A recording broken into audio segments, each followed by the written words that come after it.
प्रभू येशू ख्रिस्ताच्या नावामध्ये प्रियजनानो पुन्हा एक वार आपणा सर्वांना सलाम. प्रियजनानो, फिलिप्पिकरास पत्र याचा दुसरा अध्याय दुसरं वचन लिहित असताना पाऊलाच्या मनामध्ये काय विचार होतो? काय वचन आहे ते?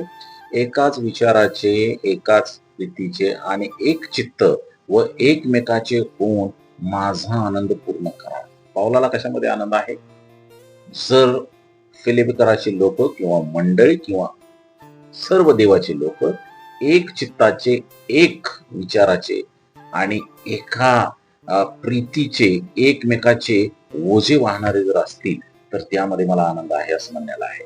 प्रियजनांनो, एकीचं बळ हे खूप महत्वाचं आहे. ज्यावेळेस मंडळी एकत्र असते ना किंवा मंडळीतले लोक एकत्र असतात ना, ही खूप महत्वाची बाब आहे देवाचे राज्य या पृथ्वीवरती आणण्यासाठी. प्रियजनांनो, सैतानाला एकी नको होती आणि म्हणून त्यानं दुष्ट हेतूनं स्वर्गामध्ये एकी केली. दुष्ट हेतूनं दुष्ट देवदूतांची आणि देवाविरुद्ध बंड करणारी ती एकी होती आणि त्यानं तिथं एकी न राहणार सर्व जे स्वर्ग होतं त्या स्वर्गामध्ये डिस्टर्बन्स केलं.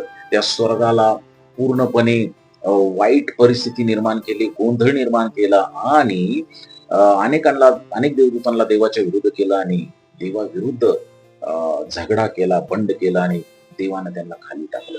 खाली टाकल्यानंतरही तो शांत बसला नाही. ज्या देवानं आदाम अन हव्वेला निर्माण केलं होतं, जे देवाचे एकत्रितपणे देवाची सेवा करत होते, देवासंगती चालत होते, परंतु त्यांच्याही मनामध्ये एकी असू नये, देवाची त्यांची आणि त्यांच्यामध्ये एकी असू नये म्हणून त्यानं त्यांच्याही जीवनामध्ये विष पेरलं आणि त्यानं सैतानानं त्या एदेन बागेसारख्या सुंदर ठिकाणी, एदेन बागेबद्दल खूप सुंदर वचनामध्ये सांगण्यात आलेलं आहे. जर आम्ही यशायाचं पुस्तक 14 अध्याय 12 ते 14 वचन जर बघितलं तर त्याच्यामध्ये एदेन बागेचं वर्णन खूप सुंदर रीतीनं करण्यात आलेलं आहे.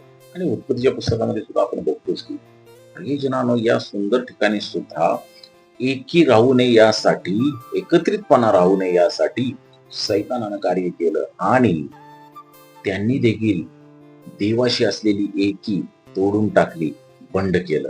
प्रियजनांनो, एकी हे खूप महत्वाचे आहे ख्रिस्ती जनांच्या मध्ये राहणं आणि हीच कळकळ नवीन करारामध्ये संपूर्ण ठिकाणी सांगण्यात आलेली आहे. पाऊल सुद्धा हेच आपल्याला सांगतो. प्रियजनांनो, मंडळी या नात्यानं तुम्ही आणि मी एकत्र आहोत काय?